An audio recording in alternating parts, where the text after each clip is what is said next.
Bismillahirrahmanirrahim. Assalamualaikum warahmatullahi wabarakatuh.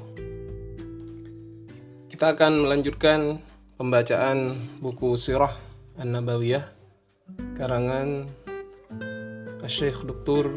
Muhammad Said Ramadan Al-Buti, bab Nabi Muhammad sang penutup para nabi. Muhammad sallallahu alaihi wasallam adalah penutup para nabi, maka tidak ada nabi sepeninggalnya. Ini telah menjadi kesepakatan umum atau ijma' kaum muslimin dan prinsip agama yang harus diyakini. Nabi sallallahu alaihi wasallam bersabda, "Perumpamaan diriku dan para nabi sebelumku tak ubahnya orang yang mendirikan bangunan. Dia memperbagus dan memperindahnya, menyisakan satu ruang untuk batu bata di sebuah sudut. Orang-orang pun mengelilingi bangunan itu dan mengaguminya, lalu berkata, 'Bukankah batu bata ini mesti dipasang?' Nah, akulah batu bata itu, akulah penutup para nabi." Oleh karena itu, dakwah dan risalah yang disampaikan Nabi Shallallahu Alaihi Wasallam merupakan penegas dan pelengkap bagi risalah-risalah langit yang telah diturunkan sebelumnya. Buktinya, dakwah para nabi itu didasarkan atas dua hal, yaitu akidah serta hukum dan akhlak. Berkaitan dengan akidah, kita semua tahu bahwa kandungannya tidak pernah berubah sejak Nabi Adam alaihissalam hingga Nabi Muhammad sallallahu alaihi wasallam. Sebuah nabi dan rasul menyeru manusia untuk beriman pada keesaan Allah dan menyucikannya dari segala sifat yang tidak layak baginya. Mereka juga mendakwahkan keimanan pada hari akhir, hisab, surga, dan neraka. Semua nabi mengajak kaumnya untuk mengimani semua itu. Masing-masing hadir untuk membenarkan dakwah nabi sebelumnya dan memberi kabar gembira tentang pengutusan nabi setelahnya. Demikianlah kenabian mereka sampai ke berbagai kaum dan umat, agar mereka menegaskan satu hakikat yang diperintahkan untuk disampaikan dan manusia ditugasi untuk tunduk padanya, yakni memeluk agama Allah subhanahu wa ta'ala semata.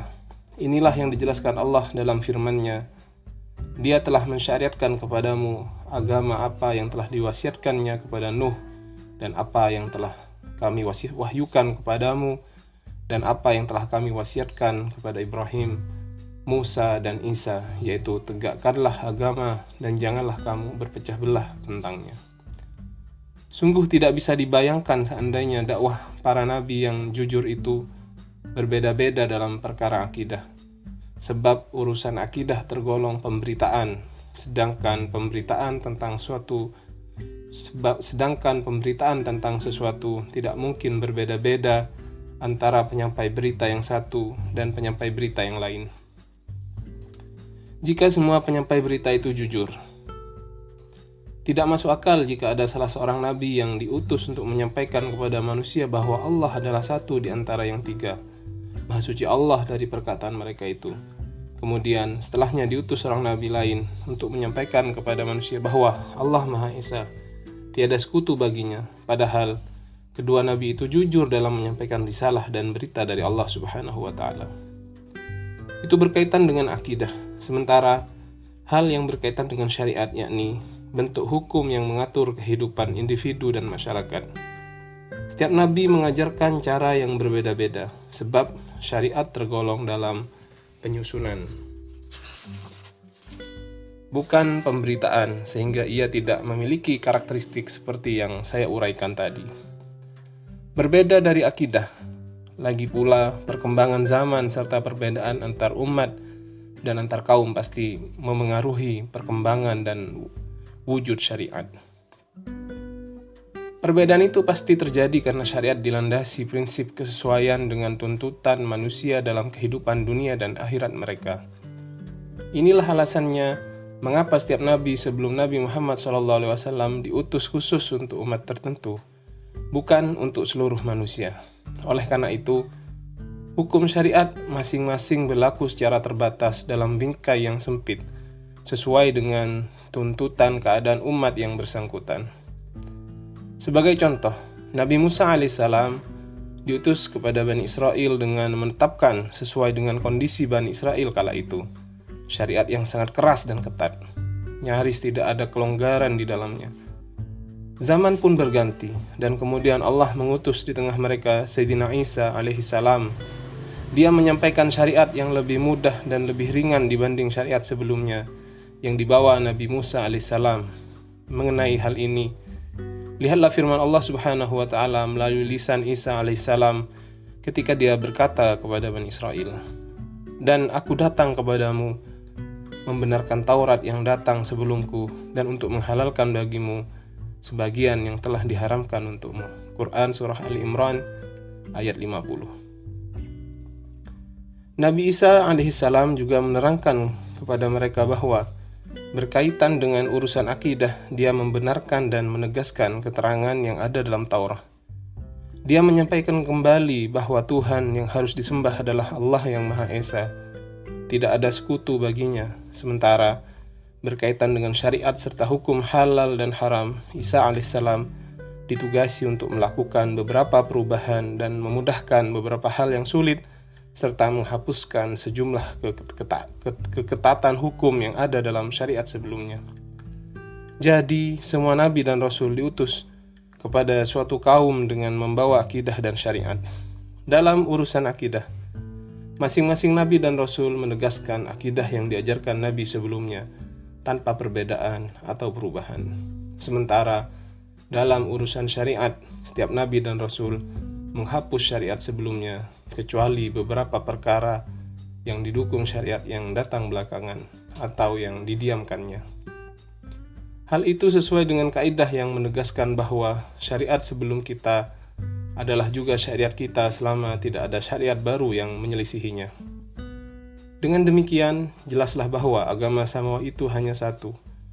Para nabi dan rasul diutus oleh Tuhan yang Maha Esa, hanya syariat yang berbeda-beda. Syariat yang telah lalu dihapuskan dan dilengkapi sebagiannya oleh syariat yang datang belakangan. Perkembangan syariat itu mencapai puncaknya yang lengkap dan sempurna melalui kerasulan Muhammad alaihissalam. Melalui kerasulan Muhammad sallallahu alaihi wasallam, sang penutup para nabi dan rasul.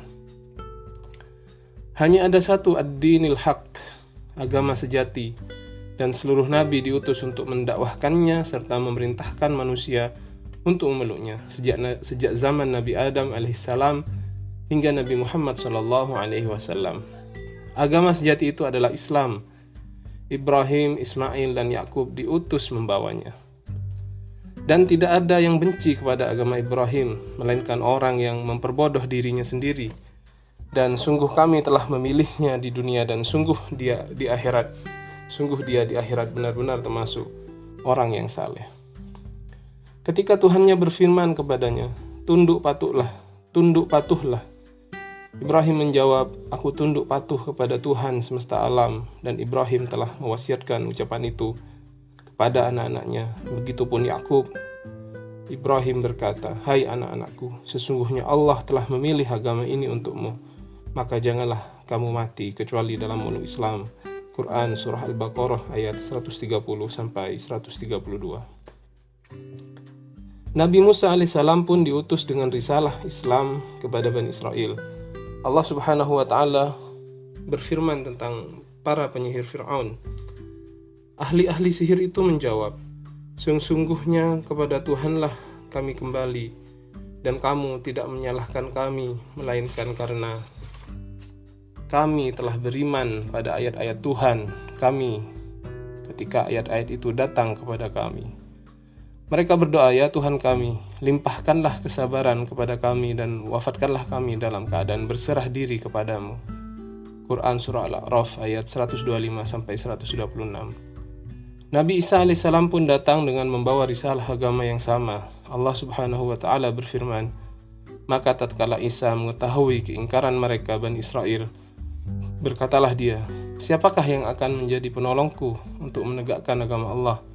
Para Hawariyun, sahabat-sahabat setia menjawab, kamilah penolong-penolong agama Allah, kami beriman kepada Allah, dan saksikanlah bahwa sungguh kami adalah orang-orang yang berserah diri.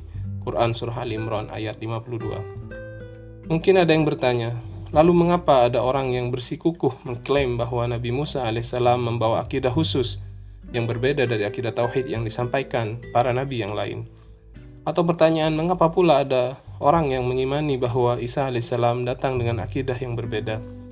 Jawaban atas pertanyaan ini adalah firman Allah Subhanahu wa taala dalam kitabnya yang mulia. Sesungguhnya agama yang diridhai di sisi Allah hanyalah Islam.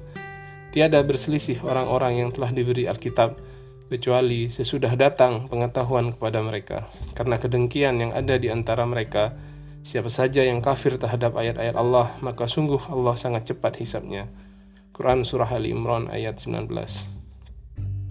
Dia juga berfirman dalam surah Al-Asyura, Dia telah mensyariatkan kepadamu agama apa yang telah diwasiatkannya kepada Nuh dan apa yang telah kami wahyukan kepadamu.